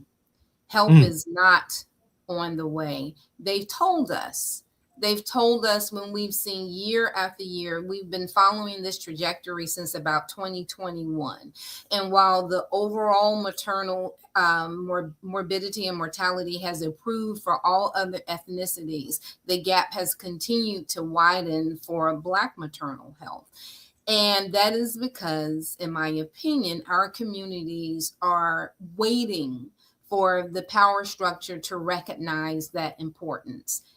They will not. They're just not going to do it, Jesse. So that is when we have to take the onus on our own. If you remember watching the recent hearing with our HHS secretary and Representative Summer Lee from Pennsylvania, when she asked him to just acknowledge the disparity, he refused to acknowledge it. I was particularly struck by that from that secretary whose name is not worth mentioning. I do want to be devil's advocate here for a moment, and I know it's probably going to get me in trouble with some of our listeners. So let me come from a completely male-dominated or paternalistic point of view, and I hope no one ascribes this to me as something personal. I'm raising it as a purely as a hypothetical. If I'm listening to KBLA today and I'm a man and we're having a conversation about maternal health and about health care for women, why should I care? Let me flip to the next subject matter. Help me overcome my own, as John Diggles has aptly suggested, help me overcome, for the purposes of my hypothetical, my indifference. Every man is some woman's child. Some woman risked her life to have you if you are in this moment listening. And I do believe in what we put into the universe is what we see back. So whether we have a sister, a daughter, a wife, there is some woman in your life that has a pivotal role in your well-being. And so if you really are looking at a community approach to taking care of those around you, you need to think about taking care of the women around you. Community is only as strong, as healthy as the women that are within it. John, doesn't get any clearer than that. John? I'll build on it because the doctor makes a really good point. Dr. Adams-Pickett makes a great point. But I'll also say that if you're a guy listening to this, remember, when we talk about maternal care, we're not just talking about care for a pregnant woman. We're talking about the health before and after delivery, right? One of the key issues for pregnant women is their cardiovascular health. So many women, their heart health is not taken care of. Women have significant heart episodes and significant scary hypertension issues after they give birth because that care falls out. That is because of the lack of structure in our healthcare system, and it affects the guys too. The blood pressure, high blood pressure is the number one killer in our country. It goes to heart attacks and strokes, and the Black community is being overwhelmingly impacted by this. So when you see this, we talk about maternal care, we're talking about things that are the root causes of shortages in our healthcare system that are affecting every single member of the family. Heart health is right at the top of the list. And mental health care for women. Yes. In the postpartum space, right? My mother said to me about a week ago, boy, I brought you in this world and I'll take you out. And I said to myself, oh, you didn't get mental care 61 years ago. That's a Mother's Day t-shirt right there, Jess. That's right. She missed something. I'm sorry, Dr. Adams. Speaking the mental care aspect, because postpartum depression is real. Yes. So when we look at the causes of maternal mortality, death due to mental health issues, it ranks highest after cardiovascular issues, John. And a lot of that is because we are socialized in our community to be strong. You know, the idea of the strong Black woman didn't come from someone else. That came from within. How many times have we been told, don't you go in there and act up? Don't you go in there and show out? You better put on your best behavior. And sometimes, a lot of times, the best behavior is an unwillingness to say, this is too much for me. I'm overwhelmed. I'm overexhausted, and I need help. But we're not conditioned to do that, to say that, and to act on it. Doc, let me ask you one other question. I know we'll be coming forward in just a moment. We've been talking about maternal care for women who have children, both before and after. But these women are not responsible for making a child themselves. No. It's impossible. So what is the role of men in this kind of collective, if you will, understanding, this collective therapy, this process that we are giving birth, that you're not giving birth by yourself, that you don't need to care yourself. We sick, mama. No, we're sick together, Dr. Adams Pickett. Yeah, you know, last fall, I spent some time actually speaking at a number of Black fraternities about women's health. Because you know the saying, if mama's not happy, nobody's happy. But these men did not know how to support the women in their reproductive journey, because reproductive health is just considered a taboo subject in our community. And I found it very interesting when I was actively delivering babies that Black women tended to attend their prenatal appointments alone. If I looked at always, I mean, I would say other ethnicities always had a partner, where it was their partner, a mother, an auntie, usually their partner. But most Black women attended their prenatal visits alone. Their partner would attend when it was time to find out the gender. But that's pretty much it. And so I was meeting some dads for the first time at delivery, but I really did not ascribe a neglectful attitude towards it. I felt that, again, the men in our community have been conditioned to take care of the family. It's not realistic or real reason to miss work, to actually invest in this, because our men were taught that that's woman's work, and we need to make sure that we can provide for her. And so part of this is making sure we tap into the men in our community and say, okay, part of the mental health is making sure that you're there emotionally for your partner, as well as physically and financially. You know, I'm sad in this moment, because I've seen men, and to the extent that I have two children and experienced it myself, you know, she tells you that she's pregnant, and you go have a cigar, go have a drink, and start preparing for the next 18, 21, or lifelong expectation of raising a child. There's no book on this, by the way. Ain't no one prepared you for it. My daddy came from a broken home. My mother came from a broken home. These are public issues, and so you're always trying to figure out what is the piece that you missed. And for you to categorize, which is just shocking to me, that Black men are not part of that process until gender reveal. Wow. That is so difficult for me to come to terms with, but that's about right. That's about when we show up. I'm Jesse Jackson Jr. You've been listening to the Jesse Jackson Jr. Show. Our very special guest, Dr. Donna Adams Pickett, board certified OBGYN, and John Diggles, a strategic consultant in the healthcare space. Our very special guest. We're talking about maternal care. More on KBLA Talk 1580 when we come forward.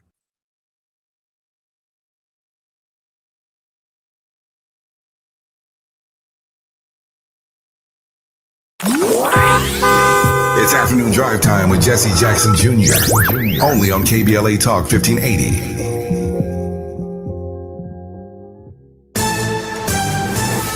I'm Amber Payton with BIN News Now.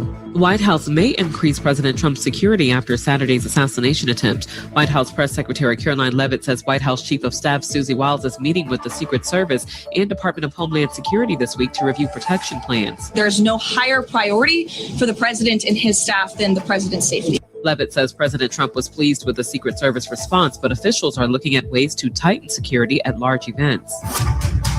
Former President Barack Obama is urging Americans to reject political violence after the shooting at the White House Correspondents' Dinner. In a post on X, Obama said violence has no place in democracy and thanked Secret Service agents for their courage. And popular video game Fortnite is refunding players who bought in-game items tied to Black singer David, whose real name is David Anthony Burke. The refund comes as Burke remains behind bars on suspicion of murdering 14-year-old Celeste Rivas Hernandez. Get BIN News Now on demand 24/7 on the iHeartRadio app. Recall 67A mobile appointments are now available in your area. We come to you quick, easy, and under an hour. Complete the recall to get $500 plus a warranty worth thousands. Schedule today at CumminsRecall.com. This is the KBLA Sports Minute with Ray Richardson. The lingering frustration for the Lakers after their loss to Houston Sunday is that the Rockets did not have Kevin Durant. Durant, number 5 on the NBA all-time scoring list, missed Game 4 with a bone bruise in his left ankle. The Rockets had no trouble handling the Lakers without Durant. All 5 starters scored in double figures. The 37-year-old Durant has missed 3 of the 4 games in this series. Even though no HBCU players were selected in the 2026 NFL Draft, 4 players from HBCU programs have been signed as free agents to try out for a team. 2 of the players are from Jackson State, wide receiver Janalen Dupree and defensive tackle Jeremiah Williams. Dupree was signed by Cleveland. Williams was signed by Minnesota. Eric Hunter, a linebacker from Morgan State, was signed by Detroit. And Jalen Shelton, a cornerback from Prairie View A&M, was signed by Atlanta. No debates, no speculation, just the info you need. That's your KBLA Sports Minute. I'm Ray Richardson on KBLA Talk 1580. This isn't a talk show. It's a town hall with no walls. This is KBLA Talk 1580. In a world full of noise, one station keeps it real. KBLA Talk 1580, where the conversation goes deeper, the voices sound like yours, and the issues that matter most to our community take center stage. Progressive, powerful, unapologetically us. Whether you're driving through this city or tuning in from your home or office, join the public square. KBLA Talk 1580, your home for talk that enlightens, encourages, and empowers. Listen live on our free KBLA 1580 app, on our website at KBLA1580.com, or on your radio dial at 1580 AM. Unapologetically progressive. I need a little range, step to the range. There's a new flavor in town, the Jalapeno Ranch Club at Chick-fil-A, with that juicy Chick-fil-A original spicy or grilled chicken, a buttermilk ranch bun, candied bacon, pepper jack cheese, and jalapeno ranch sauce. It's got big ranch vibes with a little heat.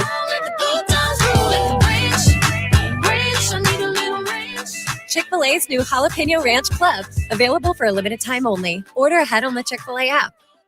My name is Cynthia Mitchell. I've been an emergency room nurse in Los Angeles County for 25 years. I've been there through every fire season, every outbreak, every earthquake.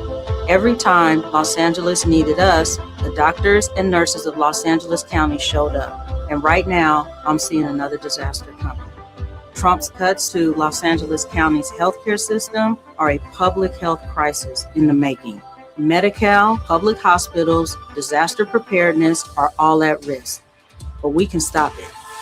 Measure ER fights back against these cuts. For a half a penny, we keep emergency rooms open, care within reach for working families, and doctors and nurses serving the communities we love. When you vote yes on Measure ER, you're not just voting for healthcare, you're voting for LA. Vote yes on Measure ER by June 2nd. Ad paid for by Yes on ER, Restore Healthcare for Angelenos, sponsored by St. John's Community Health and Health Justice Action Fund. Ad committee top funder, St. John's Community Health. Lots of places can expose you to identity theft. Oh no. That's why LifeLock monitors hundreds of millions of data points a second for threats to your identity, which is way more than anyone can do on their own. If we find anything suspicious, like new loans or changes to your financial accounts, we alert you right away, all through text, phone, email, or the LifeLock app. Get the alerts that could make all the difference. Save up to 40% your first year with promo code NEWS at LifeLock.com. Terms apply. There's a lot of uncertainty in the world right now. Things are changing fast and no one knows what comes next. Times like these make you realize just how important it is to be prepared. That's where My Patriot Supply comes in. They're America's #1 most trusted resource for survival food, solar power, water filtration systems, and more. Go to preparewithamerica.com to unlock a special offer that'll help you get ready for whatever comes our way. Go to preparewithamerica.com to see the special offer right now. That's preparewithamerica.com. You're listening to Jesse Jackson Jr. on KBLA Talk 1580. The Jesse Jackson Jr. Show. The Jesse Jackson Jr. Show. The Jesse Jackson Jr. Show. The Jesse Jackson Jr. Show. King Volley drops the beat. Come on and talk with me. Come on and listen to me. Come on and talk with me. Come on and listen to me. KBLA Talk 1580. Download the app. I'm Jesse Jackson Jr. Welcome forward to the Jesse Jackson Jr. Show. Tomorrow, we'll be on the grind with Barbara Arnrine, who's crisscrossing the United States and will bring us up-to-date civil rights and human rights concerns that are in the news and that our organizations are all involved in. In this hour, however, John Diggles has trailblazed notable first at Ascent Strategy Group. It is the first public relations agency built to power healthcare's digital transformation. His mission is to advance health equity. He works at the intersection of innovation, regulation, and reputation. His skilled strategists and writers are shaping dynamic brand narratives, fostering connections across medical professional and patient audiences, and developing the first communications protocols for health artificial intelligence. John, welcome forward to the Jesse Jackson Jr. Show. And Dr. Donna Adams Pickett, a renowned OBGYN, is transforming the way women approach their reproductive health. With decades of experience, Dr. Adams Pickett is passionate about educating women on the importance of prioritizing their wellness. Her holistic approach ensures her patients feel empowered to make informed decisions about their health, fostering confidence at every stage of life. Dr. Adams Pickett, welcome forward to the Jesse Jackson Jr. Show. Thank you again for having me. Dr. Adams Pickett, when I was in Congress, we had to be data-driven when we made appropriations and budgetary requests of various administrations to ensure that these disparities and these health equity outcomes issues were addressed. We didn't just show up saying we're dying at X number of times the rate as white folks or white women. We had to show up with the data. The data showed that we were not producing enough Dr. Adams Picketts. The data shows that Dr. Adams Pickett, when she graduates from medical school, is likely to end up in Augusta, Georgia, in the Black community. The data shows that Hispanic doctors end up in Hispanic communities and that patients themselves feel most comfortable around people from their own ethnic groups. And therefore, Black women end up in front of Black female doctors whom they trust with their bodies, whose stories they hear and understand, and decisions that they make. But Dr. Adams Pickett, there is an assault on the creation of the decades of scholarship and science that it took to create one Dr. Donna Adams Pickett. My question for you is it possible to address these issues without more people just like you that have been created from Meharry and Morehouse and Howard and the other medical school, the Drew, I guess it is, that produce primarily African-American physicians? Dr. Adams Pickett? It is possible, but let's look at probability. Our numbers have dropped from about only 8.4% of all medical students being Black, now down to 5.7%. And now, because most of us don't have generational wealth, so we actually have to take out loans to go to medical school. And now the cap on borrowing is at $200,000. For most medical schools, that's not even going to cover about 2 years worth of matriculation and living expenses. So unless there is a funding source to actually support us going to medical school, it's going to become more problematic. In my medical school class at Emory, about 40% of the students in that class had parents who had attended Emory Medical School. They had not only the generational wealth, but they also had the legacy status to allow them to get into a very competitive medical school. Most of us don't have the legacy status and we don't have the generational wealth. And so unless we do something about that, I don't feel optimistic to improve. John, the doctor's pointing a path to a major gap that needs to be filled both federally and in terms of state. Now, I understand that the federal government can take initiative in these areas. But for example, in the state of Illinois, the state of California, the state of New York, the state of Georgia, these state legislatures could also advance legislation at the state level for schools that are funded by the states, particularly medical schools, to provide opportunities for these physicians. John Diggles? We have to be much more proactive in our education system and address this debt. It is a huge issue.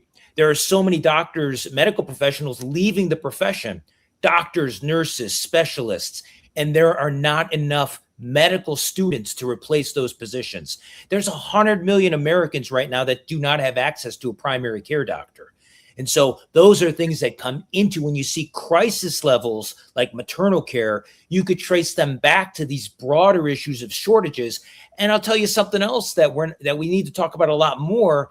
The crackdown on visas and immigration has blocked a lot of immigrants from coming in. A lot of underserved areas are served by immigrant physicians. Immigrant physicians make up 25% of the primary care physicians in our country. So when you cut a visa program off, you're cutting off the pipe flow of great doctors and medical students from around the world that helped us address the healthcare disparities and gaps that are afflicting so many of our communities. John, I would add, and I'm sure Dr. Donna Adams Pickett would agree with me, that not only does the visa program impact maternal care, but this idea that new women entering into the medical space, they come in the door on day one with the suspicion that they are not qualified and do not belong there because of the attack on diversity, equity, and inclusion at the domestic level, with That's exactly right.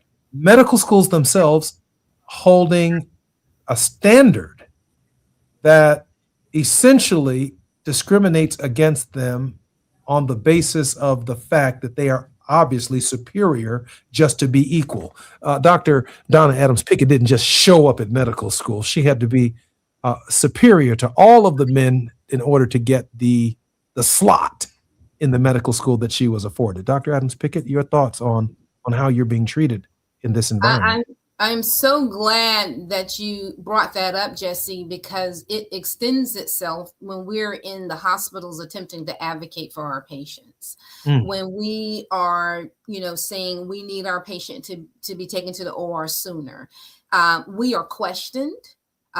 We actually have to usually do almost like a mini medical school for the nurses and the staff as to why we're making the decisions that we're making that you don't see with other ethnicities. And when we are very forceful and we are adamant in advocating for our patients, then we fall into those stereotypes of the angry Black female, the aggressive Black male. And again, when you start talking about DEI, not only does it affect exposure to other ethnicities in terms of what we know and what we can do, it affects how they interact with us. If they've never been in a community of Black people and know that we talk with our hands and that we're very matter of fact, and the only thing they know is the buffoonery that they've been exposed to in media or on reality TV shows, then they don't take us seriously. So when we limit the exposure to all types of Black folks from all types of backgrounds, then we limit exposure to the diversity of who we are. I find that particularly concerning because, Doc, let me ask you this personal question. How many years did it take to make one of you? It took about 19 years, to be honest, because not only did I have to do 4 years of undergrad as a first generation college student, working 3 jobs in order to go to school, but then 5 years of a PhD program, 2 years of a postdoctoral fellowship, 4 years of a residency, and then was able to sometimes be taken seriously, but many times not. And to be slapped in the face with being called unqualified is just too much. I'm Jesse Jackson Jr. You're listening to the Jesse Jackson Jr. Show. Our very special guest, Dr. Donna Adams Pickett, board-certified OBGYN, the best that the country's ever produced, right here on KBLA Talk 1580. More when we come forward. While you're stuck in traffic, we can at least bring you up to speed on the news of the day. You're listening to Jesse Jackson Jr. only on KBLA Talk 1580.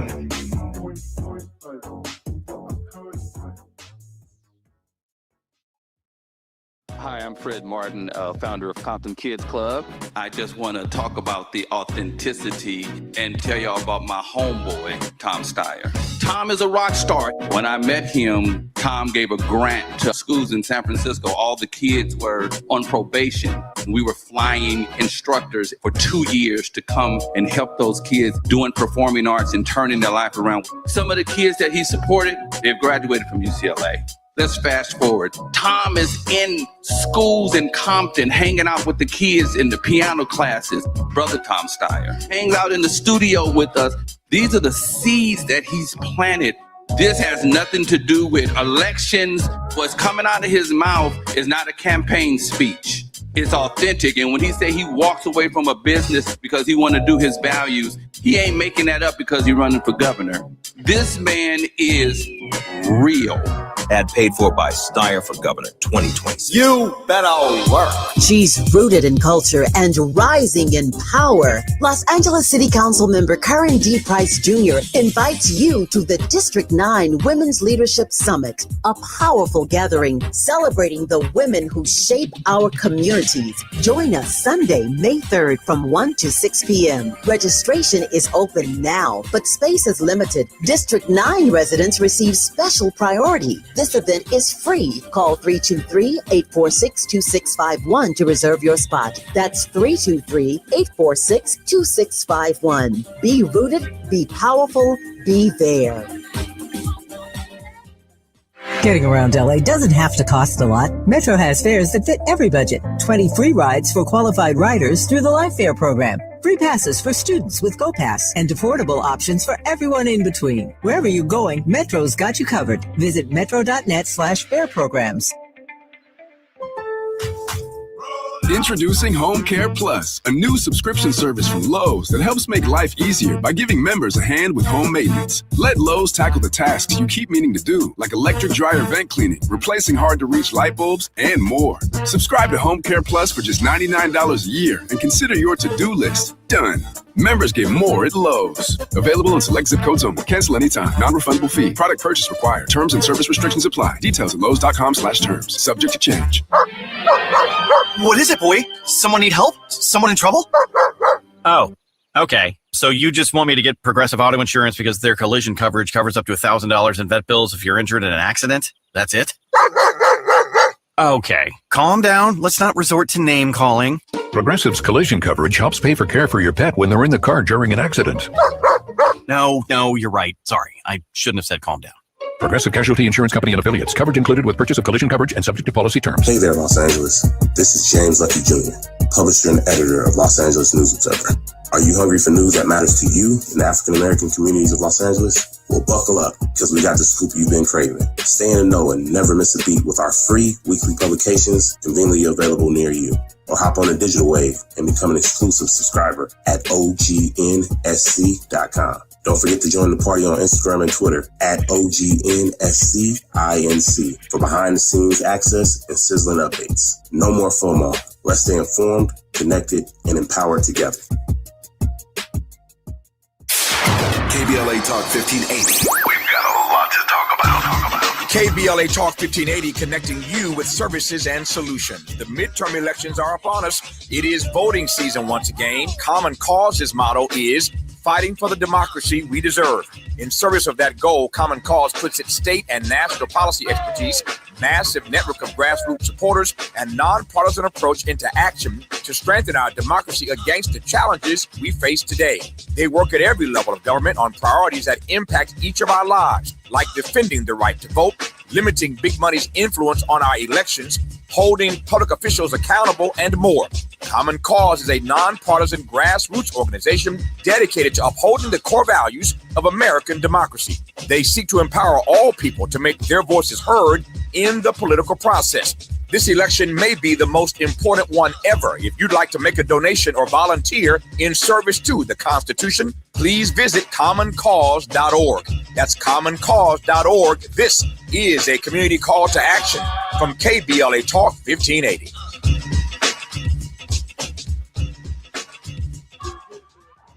My son loves to fly kites, but my active psoriatic arthritis can sometimes hold me back. Now with Skyrizi to treat my skin and joints, I'm ready to go. Skyrizi, risankizumab Riza, a prescription-only 150 milligram injection for adults, helps with less joint pain, stiffness, swelling, and fatigue. For those who also have plaque psoriasis, 90% clearer skin is possible with just 4 doses a year after 2 starter doses. Don't use if allergic to Skyrizi. Serious allergic reactions and an increased risk of infections or a lower ability to fight them may occur. Before treatment, your doctor should check for infection and tuberculosis. Tell your doctor if you have an infection or symptoms such as fever, sweats, chills, muscle aches, or cough, or if you plan to or recently received a vaccine. With Skyrizi, there's nothing like clearer skin and better movement, and that means everything. Ask your doctor about Skyrizi today and visit skyrizi.com or call 1-866-SKY-RIZI to learn more. Now back to more of Jesse Jackson Jr. on KBLA Talk 1580. The Jesse Jackson Jr. Show. The Jesse Jackson Jr. Show. The Jesse Jackson Jr. Show. The Jesse Jackson Jr. Show. King Volley, drop the beat. Come on and talk with me. Come on and listen to the me. Come on and talk with me. Come on and listen to the me. KBLA Talk 1580. John Diggles has trailblazed notable first while serving as a catalyst for growth. Ascent Strategy Group's clients get the industry's top subject matter expertise, collaboration with key opinion leaders, and measurable return on investment. His digital health IQ tool leverages a proprietary AI-supported communications algorithm that gauges medical professional perspectives and patient insights with clinical research to promote adoption of AI, telemedicine, remote patient monitoring, quantum computing, medical robots, and other offerings. John Diggles, welcome forward to the Jesse Jackson Jr. Show. Jesse, it's good to be with you and good to be with the doctor. Listen, with that right there bio, though, I mean, wow. You don't have a need for employees anymore. I mean, wow. We'll have that offline conversation. Very special guest also is Dr. Donna Adams Pickett. That's medical, not philosophical, but she's also got a PhD. I learned that today, medical and philosophical. And my producer said, now look at this, Jesse. Here is a sister who has had to be overqualified to be qualified. So imagine having both a PhD and an MD and being insulted by a nurse or some other healthcare provider when you make a decision in a hospital. And there's not a single Black woman, Black male doctors, Hispanic male doctor or woman who in this environment and the environments before Donald Trump showed up, if we're honest, are not questioned about their credentials to do their service. And yet they keep us healthy. They keep our nation healthy. Dr. Donna Adams Pickett, welcome forward to the Jesse Jackson Jr. Show. So grateful you're here. Good to be here for you and John. I'm loving the conversation. And we look forward to having you back many more times. Listen, I think I have one final question. The President of the United States, and I think both of you all can take a shot at this, and then maybe, John, if we can leave enough time for Dr. Adams Pickett to give us a word of hope, has proposed a $1.5 trillion budget for this fiscal year. And that comes at great costs to Medicare, Medicaid, and all of these programs, Doc, that you know are necessary to support your practice. The Bible says, obviously, that we should study war no more, and that we should really be investing in people's health. The federal government, and by definition, the very states that we live in, are heading in the opposite direction. This is a moral dilemma for our nation. Dr. Adams Pickett, your initial thoughts? Well, 35% of all deliveries are Medicaid deliveries. And so when we talk about not only protecting women during childbirth, but even, as John mentioned earlier, optimizing health before becoming pregnant. And if there's healthcare subsidies that are not affordable for most Americans, they don't have access to Medicaid and Medicare. The reality is people are going to die. We cannot be hopeful that things are just going to get better. And that is when we have to take things into our own hand and make a difference on our own in our communities. Doc, thank you. John, $1.5 trillion would go a long way towards closing disparities in our nation and creating a better world. John? I mean, it's very clear where the morality lies in this, right? 100 million Americans do not have access to a primary care physician. Half of our counties, U.S. counties, are heart health deserts. A third of our U.S. counties are maternal care deserts. And all of that exists before they even start hitting and retracting. I mean, we haven't even seen the healthcare cuts come all the way through on Medicare and Medicaid from the big, beautiful bill that passed last summer. So now the new budget that's on there is further cuts. It's very clear. Not only are people going to die, as the doctor said, lives will be changed, altered, and reduced because the healthcare access is not there, and we have not made it enough of a priority. Dr. Donna Adams Pickett, board certified OBGYN. We always ask our guest to give us a word of hope. And I must share with you that when I was in Congress, even though I am a seminary graduate, I always saw myself in ministry. Just as I see you in ministry as a physician, caring for the sick and transforming their lives. Doc, can you leave us with a word of hope? Jesse, that we as a community have lived in hopeless time. It does not need to utilize our churches,